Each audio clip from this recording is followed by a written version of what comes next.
नमस्कार बच्चों, मैं राजवन मीणा, असिस्टेंट प्रोफेसर जूलॉजी। आज हम इस वीडियो में बीएससी पार्ट सेकंड जूलॉजी के पेपर थर्ड का टॉपिक एंटीजन एंटीबॉडी रिएक्शंस के बारे में अध्ययन करेंगे। हमने इससे पहले वाले वीडियो में प्रेसिपिटेशन अभिक्रिया के बारे में पढ़ा था। आज हम इस वीडियो में एग्लूटिनेशन अभिक्रिया के बारे में जानेंगे।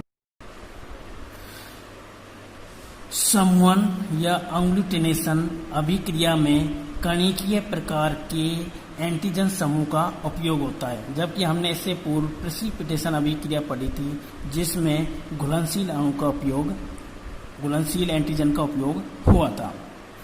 तो यहाँ पर एंटीजन एंटीबॉडी के साथ क्रिया करके एक दृश्य समूह की क्रिया को दर्शाते हैं, जिसे समूहन या एग्लूटिनेशन कहते हैं। इस प्रकार की अभिक्रिया में जो एंटीबॉडी भाग लेती है उसको हम एग्लूटिनिन के नाम से जानते हैं तथा एंटीजन को एग्लूटिनोजन के नाम से जाना जाता है। तो इस प्रकार एग्लूटिनिन एवं एग्लूटिनोजन के मध्य होने वाली अभिक्रिया को एग्लूटिनेशन के नाम से जाना जाता है। इसका सबसे अच्छा उदाहरण हम मनुष्य में एबीओ रक्त समूह की जांच के अंतर्गत देख सकते हैं। जैसा कि आपको पता है कि मनुष्य की आरबीसी की सतह पर एंटीजन पाए जाते हैं, एंटीजन ए और एंटीजन बी, जो आरबीसी की प्लाज्मा मेम्ब्रेन पर उपस्थित होते हैं तथा उनसे क्रिया करने के लिए ब्लड प्लाज्मा के अंतर्गत एंटीबॉडी पाई जाती है। तो इसको हम एबीओ रक्त समूह होते हैं ग्लाइसराइड पर किस प्रकार से इस अभिक्रिया को देख सकते हैं। एबीओ रक्त समूह के लिए हम एंटीसीरम ए के साथ समूहन दर्शाता है, तो यह रक्त समूह ए है, और एंटीसीरम बी के साथ समूहन होने पर रक्त समूह बी है। यदि एंटीसीरा ए और एवं बी के साथ क्लम्पिंग होने पर यह रक्त समूह ए बी है तथा किसी प्रकार का स्कंदन न होने पर रक्त समूह ओ है। तो इस प्रकार से हम इसको ग्लाइड साइड पर देख सकते हैं कि ये किस प्रकार से अभिक्रियाएं होती है, स्कंदन की अभिक्रिया। तो हम एक ग्लास स्लाइड लेते हैं, उस पर एक सिरे पर रक्त की एक ड्रॉप और दूसरे पर दूसरी ड्रॉप डाल देते हैं। इसमें हम एक रक्त की ड्रॉप में एंटीसीरम ए तथा दूसरी में एंटीसीरम बी डालते हैं तथा इसको कुछ समय के लिए छोड़ देते हैं तथा देखते हैं कि किस प्रकार से इसमें रिएक्शंस होती है।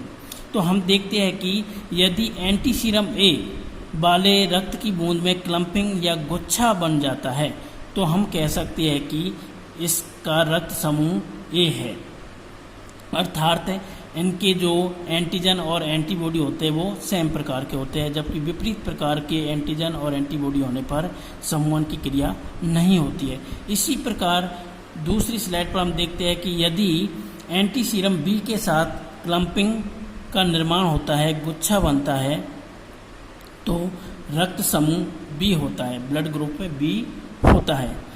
और तीसरी प्रकार की यदि रक्त स्लाइड लेते हैं तो उसमें देखते हैं कि यदि दोनों रक्त की बूंदों के साथ गुच्छा बनने की क्रिया संपन्न होती है तो हम कह सकते हैं कि ब्लड ग्रुप ए बी है।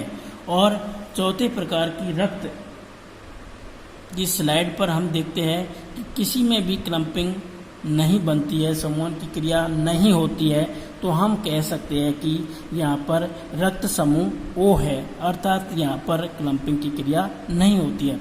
तो इस प्रकार से एग्लूटिनेशन अभिक्रिया के अंतर्गत समूहन की क्रिया एबीओ रक्त समूह के अंतर्गत हम देख सकते हैं। सामान्यतः इस टेस्ट के अंदर देखते हैं कि एंटीबॉडी होती है जो बाह्य आकार की है, हमने इससे पूर्व अध्ययन किया था, और एंटीजन होते हैं वो आरबीसी की प्लाज्मा मेम्ब्रेन पर पाए जाते हैं।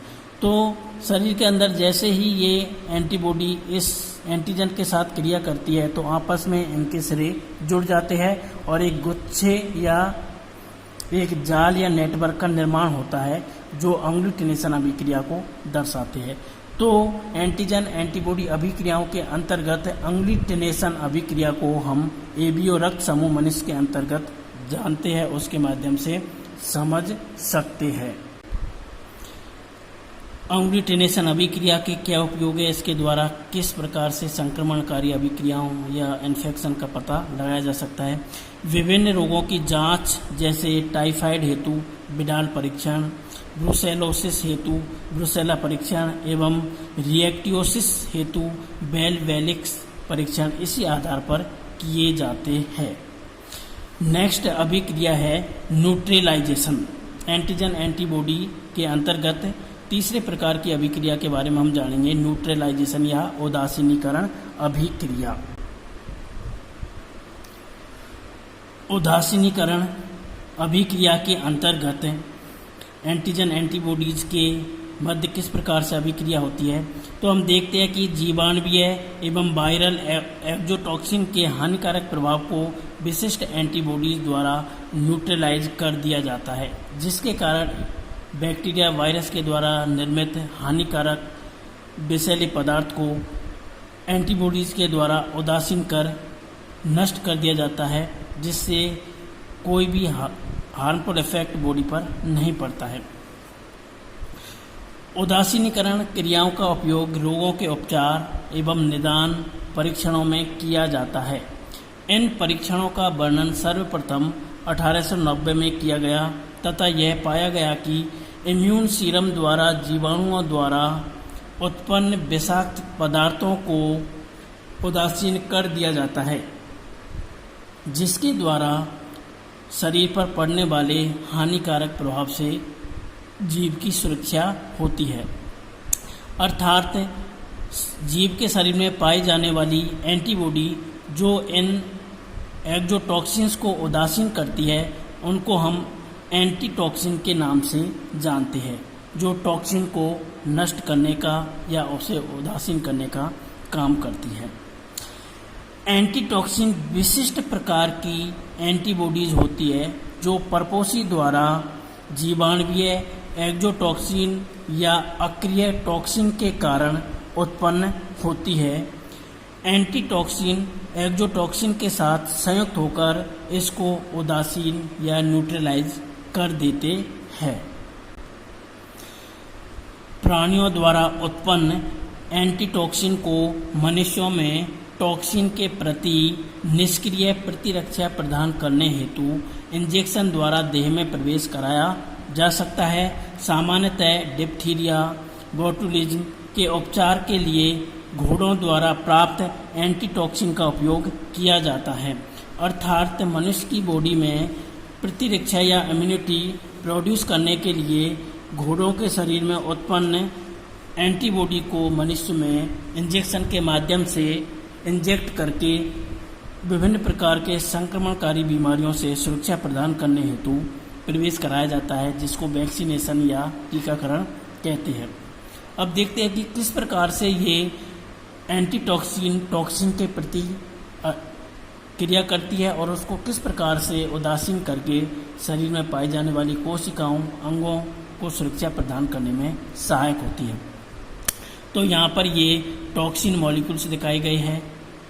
दूसरी तरफ बॉडी की सेल होती है, तो जैसे ही बॉडी की सेल के कांटेक्ट में ये टॉक्सिन मॉलिक्यूल्स आते हैं तो इसकी प्लाज्मा मेम्ब्रेन पर चिपक जाते हैं और उसके मेटाबॉलिज्म को प्रभावित करके सेल को डैमेज कर देते हैं और सेल नष्ट हो जाती है, जिसके प्रभाव से होस्ट बॉडी या प्राणी रोगग्रस्त हो जाता है।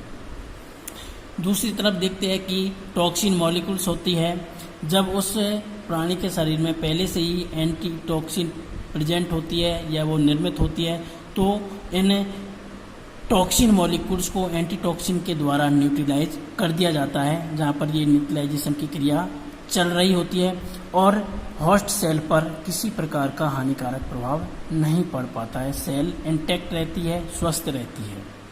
इसी प्रकार यहाँ पर एक वायरस सेल दिखाई गई है।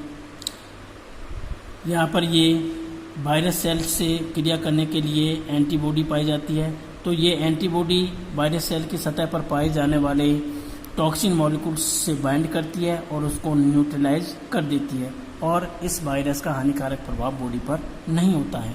तो इस प्रकार से न्यूट्रलाइजेशन की क्रिया एंटीजन एंटीबॉडी अणुओं के अंतर्गत संपन्न होती है।